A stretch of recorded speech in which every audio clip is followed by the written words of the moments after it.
Bismillahirrahmanirrahim. Alhamdulillahirrahmanirrahim. Allahumma salli wa sallim Sayyidina Muhammadin Sallallahu alaihi Abada ni'amillah Lalim Allahumma akrimna Nurul fahmi Wa akhrajna Bil majil wahmi Iftah lana Wa barahmatik Wansur alaina Hikmatak Ya Rahman Allahumma inna nas'aluka Rahman Nabiyin Abdul Mursalin Ilhamal malaikatul muqarrabin Allahumma aghnina bil ilmi Zayyinna bil ilmi Waqimna bil taqwa Jamilna bil afiyah Ya Rahman Rahim Rabbana Atina Min ladunka rahmah Wa'alimna Min ladunka ilma Subhanaka La ilma lana Lama 'allamtana Innaka antal alim hakim Sallallahu ala sayyidina Muhammadin wa ala alihi wa sahbihi wa sallam. Bismillahirrahmanirrahim. Alhamdulillahirabbil alamin. Wassalatu wassalamu ala sayyidina Muhammadin wa ala alihi wa sahbihi ajma'in. Dan malik rahmatullahi wa barakatuh. Amin.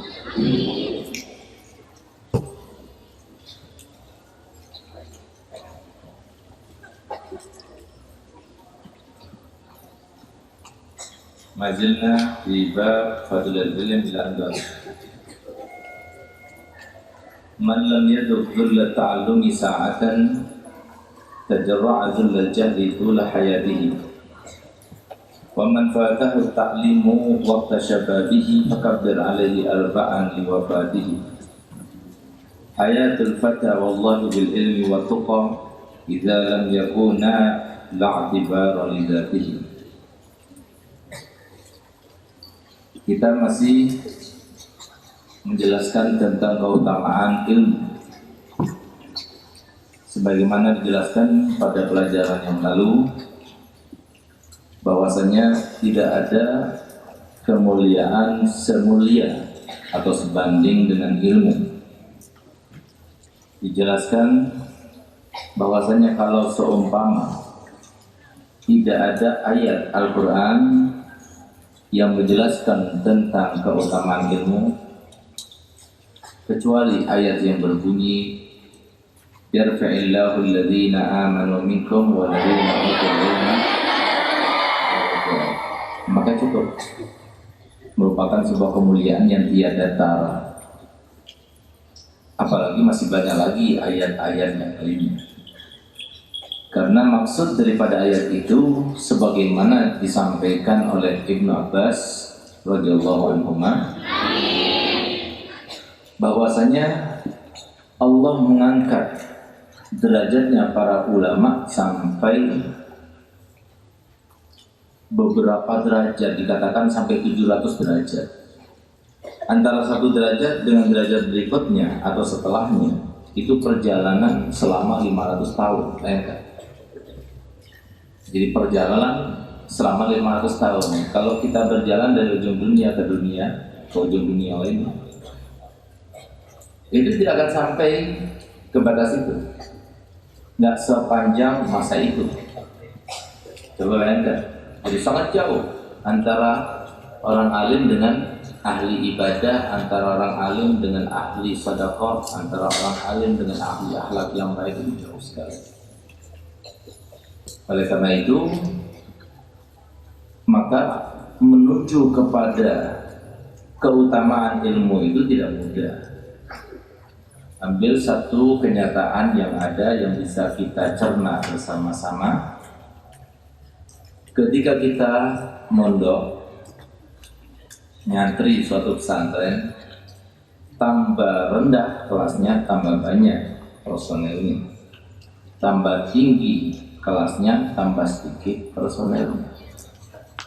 Kenapa demikian? Nah, itulah yang gagal, itulah yang berhasil. Yang gagal, yang berguguran itu yang gagal. Yang berhasil terus sampai selesai, itu berhasil. Oleh karenanya cukup merupakan sebuah tanda kebaikan bahwasanya kakak-kakak kelas kalian yang sudah duduk di kelas Aliyah itu adalah orang-orang pilihan Allah. Dan terutama mereka yang sudah mutafaqih.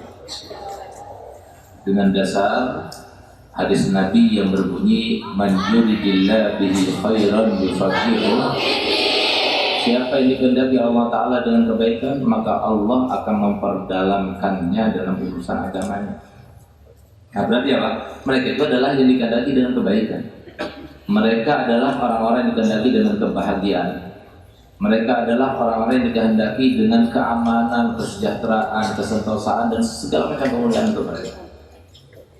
Nah, jadi nggak ada duanya, nggak ada bandingannya. Nah, cuma sebagaimana saya katakan selalu bahwasanya kaidah Allah atau sunnatullah di dalam penciptaannya terhadap makhluknya itu selalu ada nilai plus dan nilai minusnya, pasti. Baik itu berkaitan dengan manusia, atau berkaitan dengan hewan, atau berkaitan dengan nabat, atau berkaitan dengan jamadat, semuanya seperti itu. Enakan mana? Gunung sama laut. Tentunya ada enaknya, ada nggak enaknya. Gunung enak, dingin, tapi menanjak naik ke atas terkadang airnya susah. Kalau di pantai indah dengan lautnya, tapi panasnya minta ampun. Jadi semua ada nilai plus minusnya. Itu bukan manusia. Ada yang hitam tapi pintar, ada yang bodoh tapi cantik, ada yang gendut tapi baik hati, ada yang kurus tapi suka iri dengki.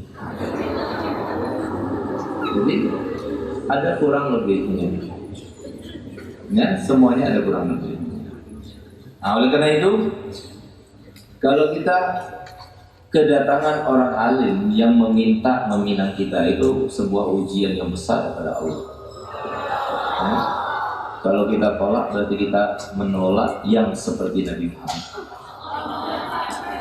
Sehingga apa yang terjadi? Yang akan terjadi itu adalah malapetaka.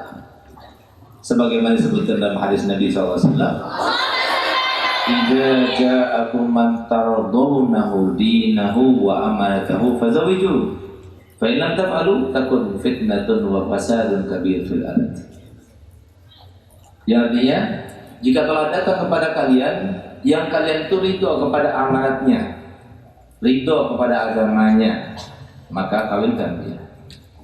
Kalau kau tidak kawinkan, maka takutnya akan terjadi sebuah fitnah ataupun sebuah kerusakan yang luas. Nah, itu.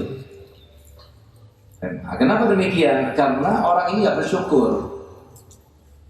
Ini orang nggak tahu diri. Dikasih emas mau batu, dikasih bensin mau kecap. Nah, itu. Nah, kasih yang lebih baik, dia nggak mau. Nah, akhirnya apa? Dan syakartum hazidannakum wa in kafartum min a'dabi.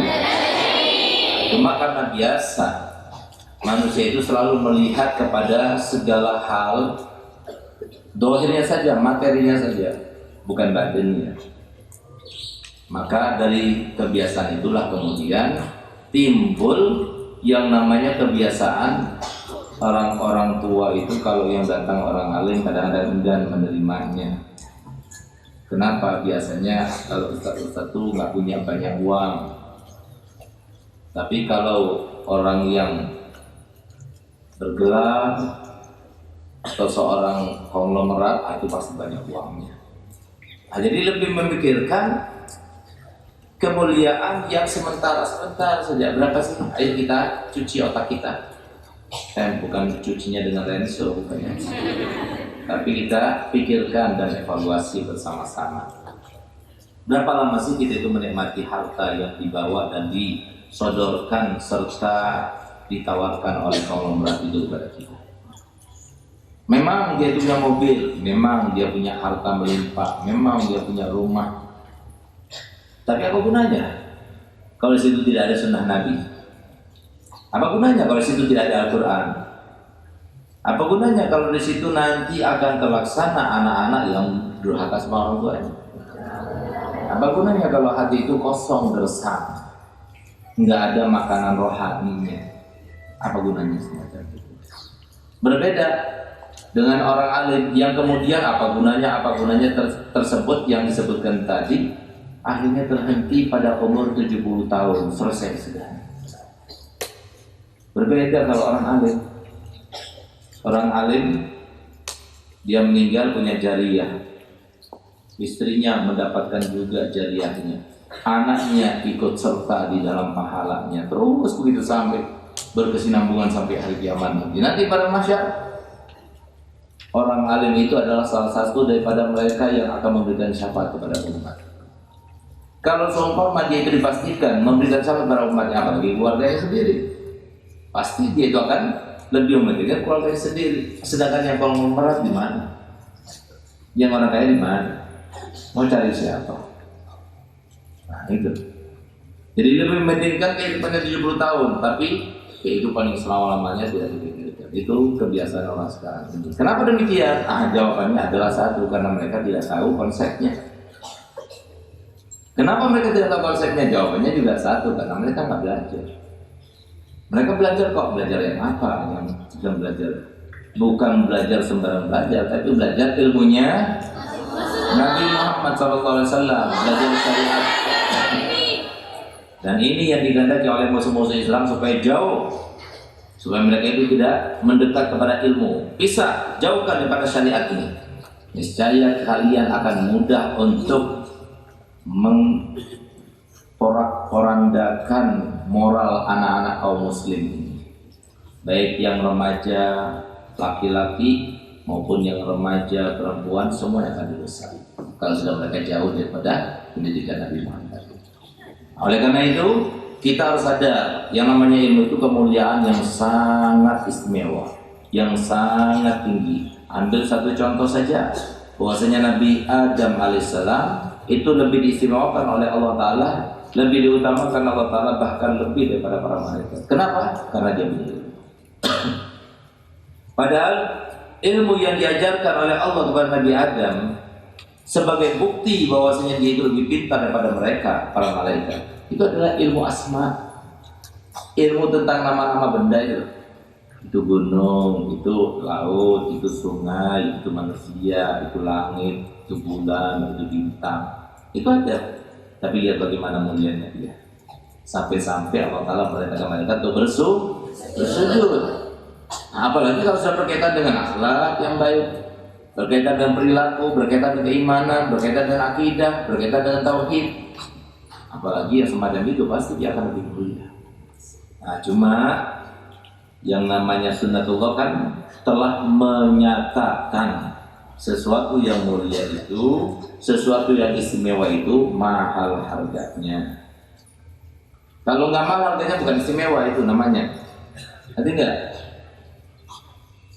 Ustaz, saya undang Ustaz untuk makan istimewa di rumah saya.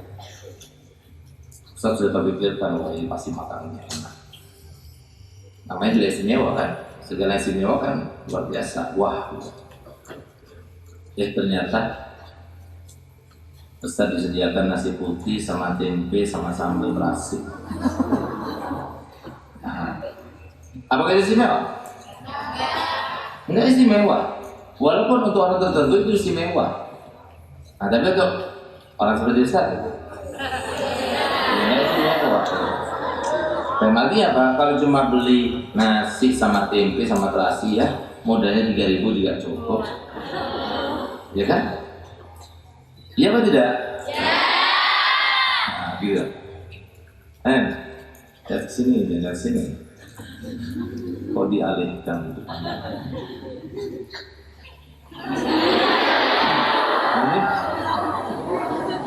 Jadi seperti itu ya. Nah, makanya Imam Ghazali, Imam Syafi'i radhiyallahu anhu beliau mengatakan, "Man lam yadhkur ta'allumi sa'atan." Barang siapa yang tidak merasakan hinanya waktu belajar 1 saat atau 1 jam, tajarra'adul jahli tula hayatihi, maka dia itu akan mengalami, akan menelan kehinaan, kebodohan sepanjang hidupnya. Sekarang lagi hina, ya, kalian hina sekarang, duduk di bawah, harus diatur waktunya, segala waktu kalian tuh diatur, terbatas, mau ngapa-ngapain nggak sesuka hati. Nah, kenapa demikian? Nah, itulah orang talibul ilm. Tidurnya dibatasi, makannya dibatasi, mainnya dibatasi, keluarnya harus pakai izin dan sebagainya, semua dibatasi. Kenapa? Karena kalian itu belajar. Orang belajar seperti itu. Kalau seumpama kalian kesini bukan untuk belajar, untuk ngacong, yang lain lagi. Bukan salah, bukan tempatnya di sini. Nah, jadi sekarang kalian capek, saya juga dulu capek. Dan nanti kalian kalau sudah selesai, kalian akan menikmati. Sekarang harus capek dulu. Kenapa? Setiap orang itu harus bertahap. Selama di dunia, nanti di akhirat maka nggak ada tahapan-tahapan. Walaupun ada sebagian yang tanpa tahapan. Nah, makanya kan saya katakan untuk mencari ilmu itu ada dua jalan. Ada jalan singkat, ada jalan yang biasa. Kalau jalan singkat itu untuk orang tertentu dan sedikit jumlahnya. Kalau jalan yang biasa itu adalah jalan yang harus kita terapkan, dan orang-orang tertentu yang mendapatkan jalan yang singkat pun itu harus melalui jalur yang biasa ini. Baru kalau seumpama jalur yang biasa sudah dia tekuni, maka bisa jadi nanti ada alternatif yang menyingkatnya. Tapi kalau dari awal sudah langsung tidak melalui jalur itu, nonsen, nggak mungkin. Apakah ada yang bisa mendapatkan ilmu dengan singkat? Ada, tapi pasti ada karena sesuatu yang lainnya yang didapatkan dengan cara yang hina juga sama, gitu. Ngerti ya? Kalian sekarang harus capek dulu, belajar, hafal, tinggalkan tidur, tinggalkan istirahat, tinggalkan semuanya kan? Nah, tapi nanti kamu akan menikmati hasilnya. Ya kan? Nah, tapi ada juga orang yang mendapatkan ilmu tanpa belajar, tapi dia itu untuk mendapatkan ilmu tanpa belajar itu harus mujahadah dulu.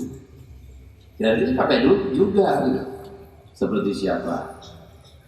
Seperti Syekh Abdul Aziz Ad-Dabbar. Nah, itu beliau kan belajar setelah umur 40 tahun. Belajar setelah umur 40 tahun, mana mungkin berhasil? Kalau secara dohir kita katakan mana mungkin berhasil setelah umur 40 tahun. Tapi lihat bagaimana Allah memberikan ilmu itu. Tidak tanpa sebab. Kalau Allah berkehendak, tapi kalau kita yang meminta dan berusaha ya harus ada sebabnya. Subhanallah, yang mencegahnya untuk belajar itu karena dia itu bakti sama orang tuanya, tepatnya ibunya, namanya sudah meninggal. Bakti sampai mencegahnya untuk belajar. Dia anak satu-satunya, tidak ada saudara lainnya. Subhanallah, si ibu ini tidak meninggal kecuali setelah umurnya 40 tahun baru meninggal. Tapi lihat bagaimana ketika dia sebelum meninggal, ketika sekarang ibunya itu sempat berdoa, ya Allah, sampaikan apa yang menjadi cita-cita anakku ini ya Allah. Ketika dia sudah meninggal, maka timbul lagi keinginannya, cita-citanya untuk menjadi orang alim, tapi bukan dengan cara yang lumrah lagi, bukan saatnya lagi. Kenapa? Dia umur 40 tahun, dia tahu diri. Aku akan mencari seorang alim yang bisa menyampaikan aku kepada Allah dan waktu Islam. Dicarilah guru-guru itu dari satu kota ke kota yang lain, terus gitu berlang-lang buana untuk mencari guru tersebut. Sampai pada akhirnya suatu waktu ketika beliau melaksanakan sholat tahajud, tiba-tiba ada suara tanpa ada sosoknya. Itu namanya hatif. Hatif itu berbunyi begini.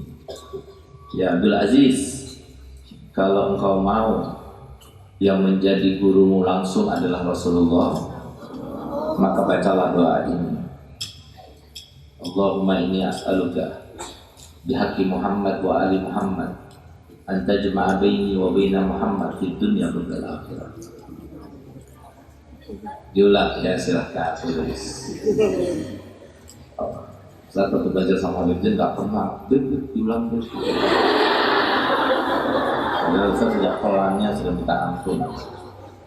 Allahumma nas'aluka bihaqqi Muhammad wa ali Muhammad an tajma'a baini wa baina Muhammad fid dunya qablal akhirah. Sudah tulis?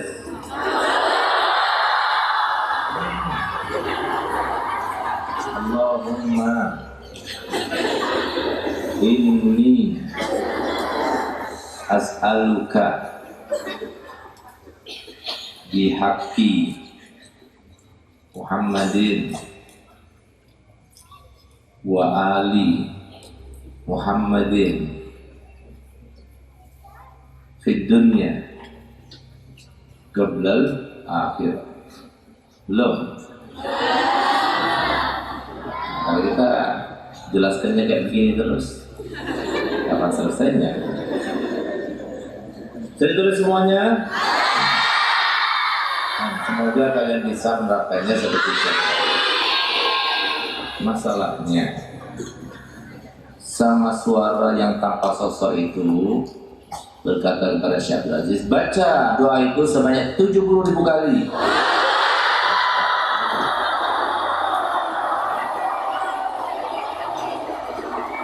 Ini kalau nggak mau, coret lagi tulisnya lagi. Itulah kalian, himmahnya itu dan niat. Kalau himmah rendah, kalau rendah harus semangat yang besar. Nah, jadi kalau sekarang jangan dipraktekkan dulu. Kalau dipraktekkan itu akhirnya kalau dicatat karena nggak sekolah, nggak belajar, nggak tidur. Nanti ketika di rumah silakan dipraktekkan. Lihat bagaimana kejadiannya. Disuruh baca doa itu dibaca.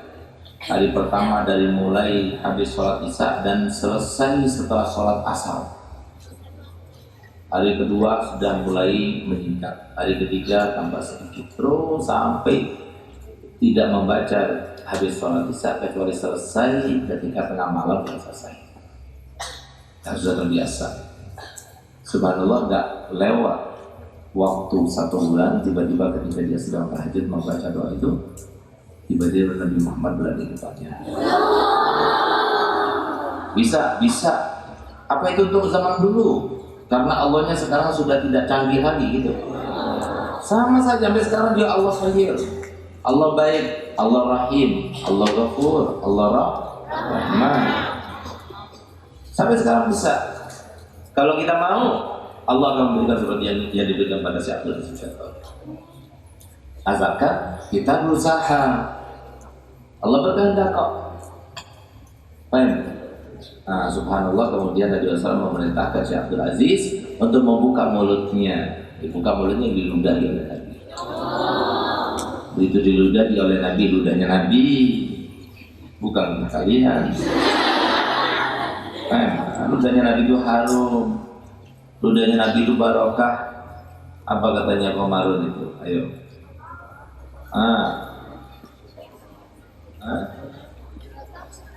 Walikul Mustafa Yashfil Ali Alila Wabu Qatada Wa ainu Qatadata Qudha dalila. Coba lihat, ludahnya Nabi itu bisa bikin sembuh orang sakit. Baik, ingat kan berapa banyak itu sahabat Nabi yang sakit jadi sembuh berkatnya apa? Ludahnya Nabi. Ada satu orang yang pernah menempelin Nabi, nggak tahu kalau itu Nabi. Gara-garanya apa? Gara-garanya Nabi menyamar untuk bekerja kepadanya. Akhirnya karena untuk makan, Rasulullah nggak ada yang bisa dimakan. Kerja Nabi SAW. Ketika Nabi SAW kerjanya apa? Ambil air, disiramkan ke setiap pepohonan kurma yang ada. Ketika diambil air, putus. Masalahnya sumur yang ada di Arab itu jauh dalam, sehingga bagaimana akan mengambil timbanya? Putus, marah dia, marah, pukul Rasulullah itu. Begitu pukul, kita Rasulullah, udah jangan kau marah gara-gara ini, cuma gara-gara itu yang putus. Kalian sebentar. Subhanallah, Rasulullah berdoa, itu tiba-tiba air yang di bawah itu terus naik ke atas. Sehingga Rasulullah ngambil timbanya ini, aku kembalikan semuanya. Banyak. Heran dia, termangu sampai tidak bisa ngomong.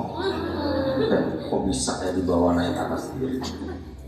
Akhirnya dia tanya siapa dia? Kamu nggak tahu siapa dia? Dia itu Nabi Muhammad. Astagfirullahaladzim.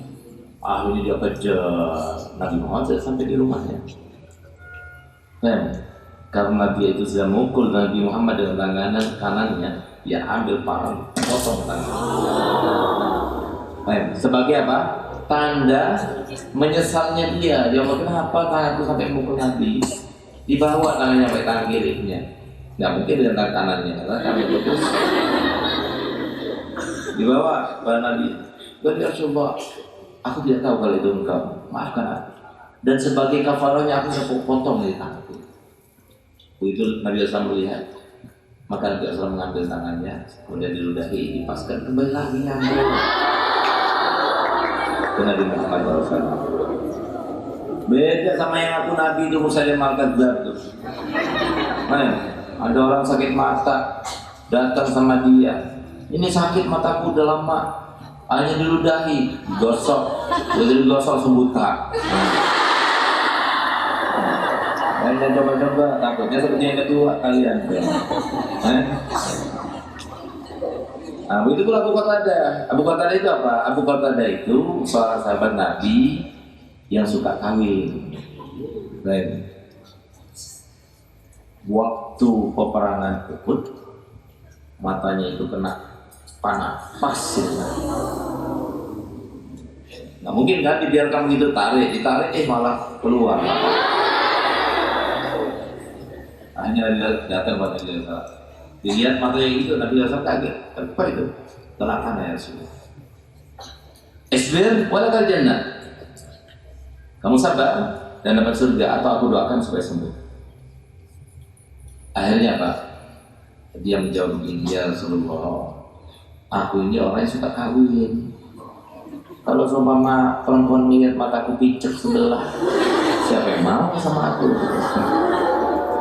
Terus apa maunya? Mau katanya Nabi SAW. Itu nanti udah nggak punya tuh. Apa kata seri Nabi kata, ya Rasulullah, kalau begitu doakan biar kembali lagi seperti semula dan aku juga dapat surga. Itu permintaannya juga bukan seorang bisa sahabat Nabi kata. Akhirnya dikembalikan oleh Nabi, dipegang, diludahi, subhanallah kembali seperti biasa. Bahkan lebih jelas, lebih terang daripada sebelum yang sebelumnya. Itu Nabi Muhammad. Itu Nabi Muhammad. Semoga kita termasuk yang berjumpa dengannya. Semoga kita termasuk yang bahagiakannya. Semoga kita termasuk yang merindukannya dan dirindukannya. Insyaallah. Oleh karena itu, biarkan capek. Untuk Nabi Muhammad nggak ada capek. Untuk Nabi Muhammad biarkan kita kurang tidur. Untuk Nabi Muhammad biarkan kita kurang makan. Untuk Nabi Muhammad semuanya kita laksanakan, kita korbankan. Untuk apa? Nabi Muhammad. Jangan bangun tidur jam 12, bukan waktunya bangun. Untuk apa? Berkorban demi si Dajjal itu untuk ngecas handphone. Astagfirullah. Itu namanya korban ke setan. Jangan. Di antara kita nggak ada yang semacam itu, ya. Di antara kita nggak ada yang mau berkorban untuk orang lain, untuk maksiat, nggak ada. Tapi yang ada semuanya berkorban untuk siapa? Jadi misalkan tidur untuk Nabi Muhammad, bangun tidur untuk Nabi Muhammad, belajar untuk Nabi Muhammad, semuanya untuk Nabi Muhammad. Biarkan yang kalian paling cinta itu Nabi Muhammad. Qul in kuntum tuhibbunallaha jadi sebagai kunci untuk kita mendapatkan rahmatnya Allah harus pada Nabi Muhammad. Kalau kita tidak cinta pada Nabi Muhammad, nggak mungkin kita akan dapat cintanya Allah. Nggak mungkin. Karena cintanya Allah di bumi ini terkait dengan Nabi Muhammad. Nabi-nabi itu wajib kita itu hormati, kita muliakan. Karena apa? Nabi Muhammad. Surga neraka ada karena apa? Nabi Muhammad. Semua Nabi Muhammad. Kita mulia karena Nabi Muhammad. Bayangkan kita ini orang terakhir, umat terakhir. Tadi subhanallah umat yang paling pertama masuk surga. Berkat siapa? Nabi Muhammad. Nanti yang namanya manusia itu bersop-sop, semua satu dunia bersop-sop. Umat Nabi Muhammad itu 120 sof, 2/3 akan masuk ke surga langsung dengan syafaat Nabi Muhammad. Semoga kita masuk semacam ini. Semuanya berkata apa? Nabi Muhammad. Heran ya, kalau ada umatnya nabi-nabi terdahulu ada yang selamat daripada neraka itu, malaikat heran. Kok bisa ya kamu selamat? Hei umatnya Nabi Nuh, hai umatnya Nabi Ibrahim, hai umatnya Nabi Musa, hai umatnya Nabi Isa, kok bisa ya kamu itu selamat? Heran kalau ada yang selamat dari neraka. Tapi subhanallah, Nabi Muhammad beda umatnya. Penjaga neraka itu merasa heran kalau seumpama dia melihat ada umatnya Nabi Muhammad dalam neraka. Kok bisa kamu itu nggak selamat? Kenapa? Karena kebanyakan umat Nabi Muhammad masuk dalam surga semuanya. Berkatnya siapa? Nabi Muhammad. Ya akramil rusli kunna akramal. Bayangkan coba, ya akramil rusli kunna akramal umam. Dengan kemuliaan seorang nabi, maka kita itu menjadi umat yang paling mulia. Dibandingkan dengan siapapun, kita paling mulia. Bagaimana siapa? Nabi Muhammad. Biarkan kita semuanya Nabi Muhammad. Baik, yang kita cintai siapa? Orang tua? Enggak, Nabi Muhammad. Yang kita cintai siapa? Suami? Enggak, Nabi Muhammad. Semuanya Nabi Muhammad. Baik, karena pada Muhammad yang cinta pada kita. Yang perhatian pada kita siapa? Nabi Muhammad. Yang mendoakan kita siapa? Nabi Muhammad. Yang menyelamatkan kita siapa? Nabi Muhammad. Semuanya Nabi Muhammad. Orang tua bisa apa? Orang tua kadang-kadang kita mondok suruh berhenti, kita disuruh keluar, dibawa keluar, maksiat, padahal gurunya mengatakan jangan. Itu orang tua, yang ada sekarang, dan ada Muhammad. Dan Nabi Muhammad itu perumpamaannya kepada kita seperti orang yang membakar api unggun. Ketika terbakar api unggun, maka banyak kan binatang-binatang yang melata itu, yang serangga-serangga itu yang masuk dalam api kan, mati kan, terbakar. Nah, maka serangga-serangga itu adalah kalian. Setiap datang akan masuk dalam api, aku usir dia, aku usir. Fa ana hafidun jadikum wa antum tufiduna min jadi. Kalian itu sudah pegang bokongnya, jangan terus, itu neraka. Tapi kalian itu berusaha untuk melepaskan diri untuk masuk dalam neraka. Berkat siapa? Nabi Muhammad. Nabi Muhammad yang selalu berdoa untuk kita. Nabi Muhammad yang pernah memohon, ya Allah, jadikan aku ini sebagai wakil pada seluruh umatku ketika Engkau hisab kelak. Tidak ada Nabi yang lain kecuali Nabi Muhammad. Saya ditanya oleh Allah Ta'ala, kenapa kau tanya itu? Kenapa kau meminta yang semacam itu, wahai Muhammad?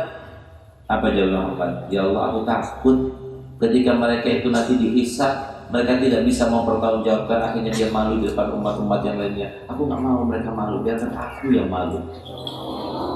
Berkat siapa? Nabi Muhammad. Nabi Muhammad bahkan subhanallah, dia itu menanggung. Jangan umatku yang kelaparan, biarkan aku yang kelaparan. Bagaimana ceritanya? Nabi Muhammad pernah lagi sholat subuh dalam keadaan lemah badannya, lamban gerakannya. Bahkan ketika bergerak itu terdengar suara-suara dari badan Nabi. Sahabat-sahabat yang ada di sekitarnya itu merasa heran, apa sih yang bunyi dari badan Nabi itu? Subhanallah, ketika sudah salam, Nabi menghadap kepada sahabatnya, ditanya oleh sahabat-sahabatnya, "Ya Rasulullah, engkau sakit?" Tidak. Tapi kami melihat gerakanmu sangat lambat. Ditambah lagi ada gerakan-gerakan gesekan-gesekan dalam tubuh kamu. Aku tidak tahu itu dari mana itu sumbernya. Maka kemudian Nabi Muhammad berdiri, dikeluarkan dari sarungnya itu ada 3 batu yang mengganjal. Iya, aku ganjal perutku karena aku sudah 3 hari 3 malam tidak makan. Berteriak semua sahabatnya, "Ya Rasulullah, kenapa? Fidaka abi wa ummi summa nafsi." Tebusan wahai Nabi, jangan engkau sampai jangan nggak makan, biarkan anakku nggak makan, biarkan orang tuaku nggak makan, biarkan aku sendiri nggak makan, asalkan kau makan ya Rasulullah. Itu semua sahabat Nabi makan itu. Apa yang mengatakan sudah? Tidak, aku tidak akan jadikan diriku itu beban untuk umatku. Apa katanya Allah? Kalau seumpama diriku ini menjadi beban untuk umatku, biarkan yang semacam ini aku jadikan hadiah daripada Allah untukku, dengan harapan tidak ada satu lagi umatku yang nanti suatu waktu sampai 3 hari 3 malam tidak makan, biarkan cukup aku yang masakan. Siapa itu? Nabi kita Muhammad. Dia yang mengatakan, wallahi inni la'arhamukum asyaddu rahmatan min abaikum wa ummahatikum wa min anfusikum li anfusikum. Demi Allah, aku itu lebih mencintai kalian melebihi daripada cinta orang tua kalian kepada kalian, ayah kalian kepada kalian, ibu kalian kepada kalian, bahkan lebih daripada cinta kalian sendiri kepada diri kalian. Apa kata dia? Apakah itu cuma sebuah ucapan, sebuah ungkapan yang tidak ada buktinya? Ada buktinya. Nabi SAW mengatakan, wallahi law yushaku ahadukum bi syaukatin fi rijlihi la ajidu ala ma fi qalbi. Kalau seumpama kalian itu kakinya terkena duri, sakit bukan? Demi Allah, aku dia merasakan sakitnya. Semua.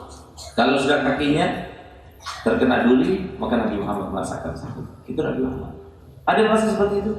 Keluarga kita, suami kita, anak kita, saudara kita, nggak ada lebih Nabi Muhammad. Nabi Muhammad yang lebih utama. Mereka tidak pedulikan orang lain, tidak pedulikan. Pokoknya Nabi Muhammad nomor 1 setelah Allah. Nabi Muhammad. Aku tidak melakukan segala sesuatu kecuali untuk Nabi Muhammad. Aku hidup ingin menggembirakan Nabi Muhammad.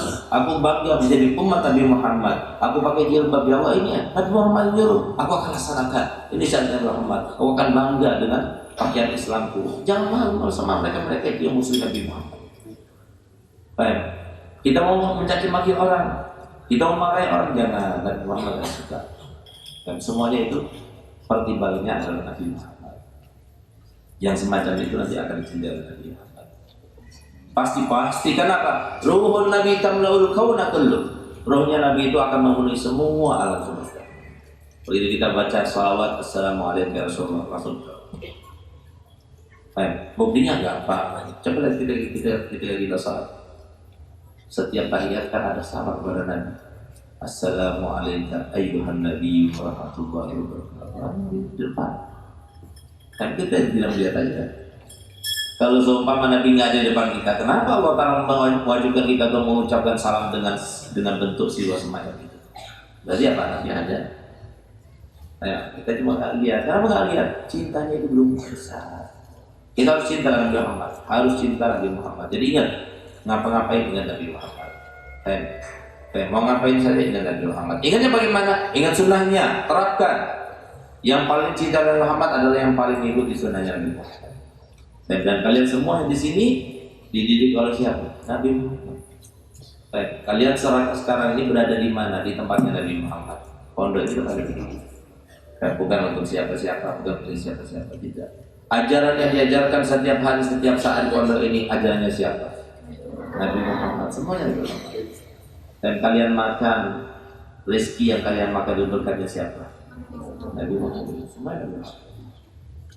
Jadi tidak ada satu kenikmatan pun yang turun dari atas langit sana ke muka bumi ini kecuali pasti pintunya itu adalah Nabi Muhammad. Nah, beruntung yang pernah bermimpi Nabi Muhammad. Beruntung yang pernah mimpi Nabi Muhammad. Jadikan sebuah harapan, sebuah cita-cita. Aku harus mimpi Nabi Muhammad. Gimana caranya? Biarkan di dalam pikiran itu Nabi Muhammad, Nabi Muhammad. Terus Muhammad, ingat terus. Baca selawat yang banyak. Allahumma shalli ala Muhammad, Muhammad terus. Dan kita Nabi Muhammad. Kenapa? Tandanya cinta seperti itu. Man ahabba syai'an aktsara min dzikri. Barang siapa yang cinta pada seseorang, maka dia itu pasti akan menyebutnya selalu. Dan kita selalu ya Rasulullah. Kita lupa ya Rasulullah. Kita mau tidur kita kaget ya Rasulullah. Selalu disebut Nabi Muhammad. Jangan kita kalah dengan seorang yang ada di Suriah itu, yang dia itu menangis suatu malam dalam keadaan menangis yang histeris sampai tetangga itu datang semuanya. Begitu tetangga datang, mereka mengira anaknya meninggal atau suaminya meninggal atau orang tuanya meninggal paling tidak. Ketika ditanya kenapa kau menangis seperti itu, apa jawaban dia? Aku sudah 3 hari tidak bermimpi Nabi Muhammad SAW. Artinya apa? Kalau seumpama suamiku meninggal, itu kecil. Mungkin suamimu meninggal, enggak kecil itu. Anakmu meninggal kecil. Ini masalahnya lebih daripada itu. Apa itu masalahnya? 3 hari, 3 malam aku tidak mimpi Nabi Muhammad SAW. Itulah perempuan dicintai oleh Nabi Muhammad. Baik, kalau kita cinta Nabi Muhammad, kalau kita dekat Nabi Muhammad, kita berada simbolnya Nabi Muhammad dan diri kita ada nikmat kita. Coba lihat seperti Ustaz pakai ini, kenapa? Simbolnya Nabi Muhammad. Dan pakai tasbih, simbolnya Nabi Muhammad. Dikatakan orang alim, simbolnya Nabi Muhammad. Kita ini hidup berkat Nabi Muhammad. Orang datang kepada Ustaz ngasih hadiah karena Nabi Muhammad. Kita dimuliakan karena Nabi Muhammad. Dicium tangannya karena Nabi Muhammad. Semua. Coba Ustaz dilepas imamatnya, Ustaz pakai celana pendek misalnya. Ada orang mau sama Ustaz? Nah, semua karena Nabi Muhammad. Nah, makanya kita utang budi yang besar kepada Nabi Muhammad. Sampai-sampai Al-Habib Allah Haddad mengatakan, innaka lan tazziya nabiyyaka ya fata walau kunta sa'iyan alal aini sa'iri. Kalian wahai anak muda tidak bisa dan tidak akan bisa membalas Nabi walaupun kalian itu berjalan di atas kepala, di atas mata, nggak bakal bisa. Walaupun kita itu bersujud di atas bara api, nggak bakal bisa membalas. Nah, jadi paling tidak kita dekatkan diri kepada Muhammad. Mulai sekarang janji, aku tidak mau melakukan sesuatu yang tidak disukai oleh Nabi Muhammad. Aku akan melaksanakan segala hal yang dicintai oleh Nabi Muhammad. Siap? Siap. Nah, itu. Ayo terapkan. Biarkan kita musuh itu setan-setan itu yang sekarang sudah nunggu-nunggu kalian. Awas ya, masuk kamar aku gak lagi. Nah, biarin, kita gak peduli. Untuk Nabi Muhammad kita berjuang. Untuk Nabi Muhammad kita mujahadah. Untuk Nabi Muhammad kita akan merasakan segala yang pahit, manis, segala yang sengsara, bahagia. Kita akan seperti itu. Untuk apa? Nabi Muhammad. Karena Nabi Muhammad yang mengatakan, wahai umatku, kalau kalian tertimpa dengan musibah, dengan bencana, dengan cobaan yang berat-berat itu, ayo bandingkan dengan musibahku, dengan cobaanku. Pasti kalian akan dapatkan cobaan kamu itu lebih ringan daripada cobaanku. Baik. Nah itu Nabi Muhammad yang mengatakan itu. Makanya apa? Kita harus merasakan yang enggak enak jadi enak. Saya makan tempe seperti makan daging. Makan rawon seperti makan gulai. Ngerti enggak? Tidurnya pakai bantal yang kecil dan tipis, seakan-akan di hotel berbintang 7. Dan semuanya kita anggap bahagia dan membahagiakan. Nggak ada yang sesal, nggak ada yang sesal, semua bahagia sama Engkau yang menentukan ya Allah aku bahagia. Karena Nabi Muhammad berkata begitu. Nabi Muhammad yang mengatakan kan, ketika Nabi Muhammad bercadar di mana-mana, ketika dilempari, waktu dakwah dilempari, kita kan enggak. Kita dakwah bukan dilempari, ditempelai uang. Tapi Nabi Muhammad dilempari. Padahal kita ini adalah waris Nabi Muhammad dan juga kita belum menerima yang semacam ini. Subhanallah, ketika dilempari berdarah-darah di segala tempat, sampai-sampai Jibril nggak kuat marahnya itu memerintahkan Nabi Muhammad untuk mendoakan mereka dengan yang baik. Nabi Muhammad menolak. Dipaksa lagi, tetap menolak. Sampai Nabi Muhammad mengatakan kepada Allah Ta'ala malam yakun bika aliyya ghadabun fala tubali. Yang penting kau ridho kepada Allah. Selama kau ridho kepada aku tidak peduli walaupun badanku semua hancur. Aku tidak peduli, yang penting kau ridho kepada aku. Nah, begitu pula. Jangan pedulikan dirimu. Jangan pedulikan orang lain. Pedulikan Allah Rasulullah. Bas. Nggak ada yang lain. Di dalam hatiku ada Allah dan Rasulullah. Ada suami? Nggak ada suami. Suami kan. Siapa juga sampai menjadikan dalam hati kita? Ngapain? Orang tua nggak ada di tangan. Kenapa? Mereka cuma sembah. Semua sembah utamanya adalah Allah dan Rasulnya. Walaupun kita harus memuliakan mereka, tapi jangan sampai masuk ke dalam hati kita. Artinya apa? Orang tua memerintahkan kita untuk melanggar perintah Nabi. Baik, maka tetap kita tidak akan mengikuti mereka. Karena itu melanggar perintah Nabi Muhammad. Dan Muhammad lebih saya cintai daripada orang tua saya. Dan itu tidak salah. Kalau kita katakan, ayah, ibu, maaf. Kenapa? Saya itu lebih cinta kepada Nabi Muhammad daripada kalian berdua. Nggak ada yang menyalahkan. Kok begitu sih? Kamu lupa kan? Aku yang menyusui kamu. Aku yang mengandung kamu selama 9 bulan. Nggak ada seperti itu. Pasti benar. Nah, oleh karenanya ini kesempatan. Ayo besarkan cita-cita pada Muhammad. Tambah sholawat yang pada Muhammad. Biarkan kita itu sinergi tindakan kita, niat kita, semuanya yang berkaitan dengan kita semua dengan Nabi Muhammad, dengan harapan pertama kita dibangkitkan dari kubur kita, begitu kita melek maka kita langsung Nabi Muhammad. Amin. Kita berada di mana? Bersanding dengan Nabi Muhammad. Yang paling dekat dengan Nabi Muhammad. Kemana-mana kita bersama Nabi Muhammad. Oh nikmat. Akan terasa sengsara dekat pada enggak bakal sengsara. Akan terasa panas pada waktu itu enggak bakal terasa panas. Akan terasa haus pada waktu itu enggak bakal terasa haus. Kenapa? Kita berada bersama sumbernya nikmat Allah, sumbernya rahmat Allah, sumbernya barakah Allah, sumbernya segala hal. Nah, itu yang kita cari sekarang. Sabar ya? Sabar, belajar, sabar, dan nanti kalian keluar harus menjadi dai semuanya. Kalian semuanya harus menyambung lidah Nabi Muhammad SAW. Mulai sekarang jangan dalam pikiran kamu kawin, jodoh. Nabi Muhammad, anak pengen dapat ridho Nabi Muhammad. Aku gak bakal kawin kecuali kalau sudah menggembirakan Nabi Muhammad. Nah, gitu. Aku gak bakal kawin kecuali kalau sudah aku bermimpi Nabi Muhammad. Nah, itu. Nah, itu baru WWSD. Semoga kalian bisa semacam itu. Semoga ada maksud di kita Nabi Muhammad. Semoga kita dimudahkan oleh Allah untuk menerai dan mendapatkan cintanya Nabi Muhammad. Semoga Nabi Muhammad cinta kepada kita, rindu kepada kita, bangga kepada kita, senang kepada kita, gembira kepada kita, dan memberikan mandat kepada kita, memberikan mandat kepada kita. Semoga Nabi Muhammad SAW termasuk mengakui kita sebagai umatnya. Semoga Nabi Muhammad SAW mendampingi kita ketika kita akan melepaskan roh di dunia yang fana ini. Dan semoga kita termasuk yang diberikan pertolongan dan syafaat Nabi Muhammad kelak ketika kita berada di kubur, ketika kita dibangkitkan dari kubur, ketika kita berada pada mahsyar, ketika kita berada di mizan, ketika kita berada di atas sirat, dan ketika kita ditentukan untuk neraka ataupun surga. Semoga di saat itu kita mendapatkan syafaat Nabi Muhammad.